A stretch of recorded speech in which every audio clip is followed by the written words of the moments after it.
मी ना दररोज भाज्या नाही आणत आणि 8 दिवसाला एकदाच आणते. त्याच्यामुळे ना खूप साऱ्या भाज्या ना थोड्या-थोड्या उरलेल्या असतात. त्या भाज्यांचं करायचं काय? कारण भाजीही होत नाही आणि आता ह्याला कशात यूज करायचा हा प्रश्न मला नेहमी पडतो. म्हणून चला म्हटलं तुमच्या घरी अशा थोड्या-थोड्या भाज्या उरल्या असेल तर ना ही रेसिपी नक्की ट्राय करा.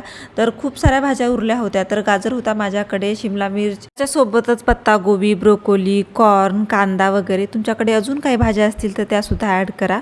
आता भाजीमध्ये आपल्याला मीठ टाकायचं आहे म्हणजे भाज्याला छान पाणी सुटेल. मीठ टाकून छान मिक्स करून घेतलेलं आहे. त्याच्यावरून ब्लॅक पेपर पावडर अर्धा चमचा टाकून घेतलेला आहे.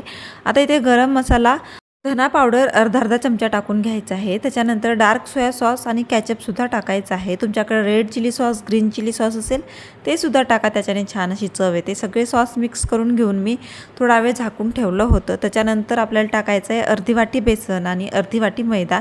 मैद्याऐवजी तुम्ही तांदळाचं पीठसुद्धा यूज करू शकता. त्याच्यानंतर भरपूर सारं लिंबू टाकायचं आहे, त्याच्याने खूप अशी चटपटीत चव येते. आता पूर्ण मिक्स करायचं आहे, पाणी अजिबात टाकायचं नाही आहे. जेवढं काही मॉइश्चर आहे त्याचं तेवढ्याचमध्ये मिक्स करून घ्यायचं आहे.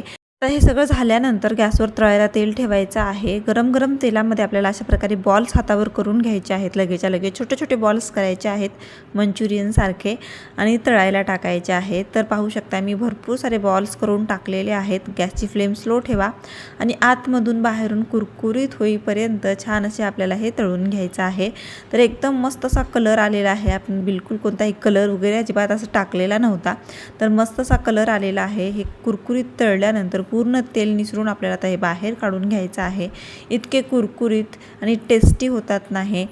तुम्ही यांना 4 वाजता चहासोबतसुद्धा खाऊ शकता किंवा असंच तुम्ही करून खाऊ शकता. नक्की ट्राय करा. ट्राय केल्यानंतर रिव्ह्यू माझ्या कमेंटमध्ये द्यायला विसरू नका.